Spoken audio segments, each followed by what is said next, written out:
Okay, so I've got an update on my pulse width modulated control of a DC motor for a wheelchair. So since the last video, I changed the wiring a little bit and breadboarded it instead of soldering it down this time first. It's obviously a mess. I didn't want to trim the leads on these, but I've got essentially one transistor with in a pull-up configuration, and then I use that one to current isolate my controller from the transistor turning on my pair of MOSFETs here. So anyway, quickly, the heatsink is not too hot to touch, which I was worried about heat last time. I am running this with a 50 Hertz pulse width, and the heatsink gets warm now, but it's not too hot for me to touch. And I think if I had a slightly better heatsink, it wouldn't be an issue, or maybe if I added one more MOSFET to the grouping, I might still play with that. But I think I'm satisfied with my driver circuit, so that I don't have to use a dedicated IC. What I did find, and what I was a little bit worried about, turned out to be the case. In my last design, the frequency was too high, so it didn't allow the MOSFET to turn on and off completely. So what you got was something that turns out to be between, or it wasn't saturated, which means it's not turned on all the way. And if that happens, this thing essentially acts like a resistance, and that's what the heat you feel is. So if you have heat coming out of this thing, it means it's not turned on all the way. And that means you either haven't reached saturation voltage, or you're switching so fast that you don't have enough current going into the MOSFET to turn it on, because it's like a capacitor, and current is needed for a capacitor to switch on and off completely. Well, to charge and discharge, you need to fill it, in a sense, like a tank. So without further ado, I guess I've programmed this FPGA to put out a variable pulse width based on my switches.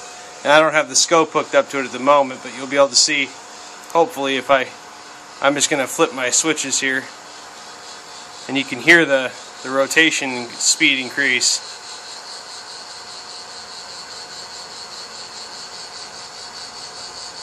And then of course I can slow it back down. And I just turned it off there. And you just kind of jump speeds around. In this configuration, I do have, obviously this isn't an H-bridge, this is just a pulse width controller that's switching the voltage on to full voltage and off, as a standard pulse width would. You can Google it. And then I've got in here I've got a diode set up so that it can handle some of the flyback and the EMF that comes from these motors, so it doesn't cook the inside of my MOSFETs here, because the signal can bounce back and forth between this guy. As this switches off, the current unloads from this into here, kind of like a relay would, the same with a coil. And the diode normally is the same thing, takes care of that. When I do my H-bridge, though, I can't leave the diode here, because the diode is one way, and if you reverse the flow of the current, now all of a sudden it becomes a short. So the diodes need to be tied to ground on each end of my H-bridge, which I don't have yet. So essentially you get an H-bridge that you flip back and forth, and it's got diodes that separate each side according to which direction the current will flow, and then this guy will pulse the ground of the H-bridge. So you have your motor, your H-bridge, and then the tie down from that will be this circuit here, and that'll decide when the whole circuit is tied to ground. And then those will have their configuration flip-flop to control the direction of the motor. And if you wanted to, and you weren't worried about how fast your motor could switch from forward to reverse, you could get away with using relays to control that. In my case, I want to be able to say, like, if this isn't obviously a concern with having a caster wheel, but let's just say you wanted to do a Segway, for instance, God help you, and you want to be able to, like, do a pendulum, do the inverted pendulum deal. Well, in that case, you're going to want to be able to go from forward to reverse relatively quickly, because you're going to be constantly going back and forth. and the relay may not afford you that speed. So you could actually, stand still. But when you're standing still, you're actually going backward and forward relatively quickly, and you're not seeing that. You're actually going like this. Well, a relay can't do that. You'll get a whole bunch of chatter, and it'll be a nightmare. So the H-bridge is a better configuration for that. If you're not worried about really doing any attempt at closed loop control, then no, you don't care. You can do the equivalent of an H-bridge with relays, because in this setup, you have a lot of current for these big old motors, and I'm pushing this power supply here, and this power supply is, I want to say it's, well, here it is right there. It's at 30. You can see the power supply I'm using here. It's 31 amps at 24 volts. And when I kick this guy on, you'll see, here's the light. I guess it's not really showing up. It's more when I first plug this thing in and it comes online. You'll see the lights flicker in the room just a little bit because of the amount of current this thing pulls. So it's not necessarily saying that I'm pulling all that current. I haven't tried running two motors off of one power supply. I actually have two. And like I said, here's what they are. I bought these things on eBay. I'm having a hard time getting this to focus. And I believe it says Meanwell, if I'm reading the power supply correctly, SP750-24, which I assume is 750 watts, 24 volts or something, but I didn't even bother to multiply that, but it could be right. Anyway, really long video, but oh god, I just tilted the camera. So anyway, thing goes fast and slow, and I'm not using an H-bridge that's all fancy off of some website. So, or any kind of special driver circuit that's a dedicated IC, and this seems to be working well enough.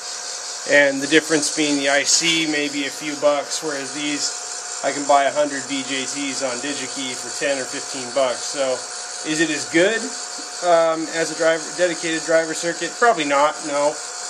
But then again, you can make this driver circuit with Radio Shack stuff, and I've got a drawing of it. I'm going to post on the internet once I decide how much resistor I want limiting current to this. So once I get that last part of it done, I'll probably post a drawing online. And then I'm going to solder this thing up so I have two pulse widths. Throw a nice heat sink on this guy, because there's still a little bit of heat that comes out of this guy. But I'm just going to chalk that one up to a first level design. I mean, I did this with P-Spice. Actually, I used Multisim, and it let me be sure I was going to get good switching on these MOSFETs here. And I highly recommend you get if you're going to be doing electronic design, do some Spice. So that doesn't really sound right. It's getting close to midnight here in Barstow, so I guess I should just call it a night. And anyway, like I said, I'll be getting some drawings here online pretty soon. I know you guys have been waiting long enough, whoever's out there watching this. So hopefully the next video I post will be this thing driving around whenever I get around to making two of this same circuit, so that I can drive both wheels, and then I can adjust the pulse width and make this guy creep along real slow. And it's the slow movement that makes the heat sink get warm, for the record here. So if you're going to test these for yourself and you build a circuit like this and you're trying to get an idea how well it's going to work and such, you really want to pay attention to the low speed and vary your frequencies for your pulse width while testing the low end, because it seems to me that it's the low end that really that's where the dragons come out, because that's when you're spending a lot of time switching, it seems, because you switch on and then you switch back off really fast, and that's the edges of that pulse width. You want those to be as square as possible, and when they get kind of curved, that curved region right there is when this guy makes it curved. And what should have been a square angle becomes heat in your heatsink. So you want that pulse width to be translated on here. And if you're going to put your scope on and test your pulse width, you know, you can test it here and take a look at it and see what's going in. But you also want to compare that to what's coming out of this guy, because that's going to tell you, you know, am I really switching this guy on and off? And, you know, if I have the energy, you know, I do a lot of driving to get my last few classes in.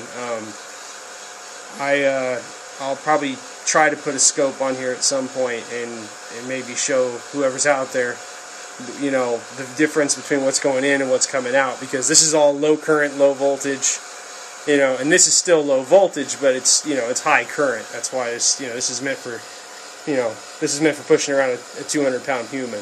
So, you know, gearbox or not, this thing, it's going to push a robot. So, anyway, I know this is kind of long-winded, but, you know, it is free. So, I'll be sure to share what I find with whoever's out there. Feel free to post hate mail.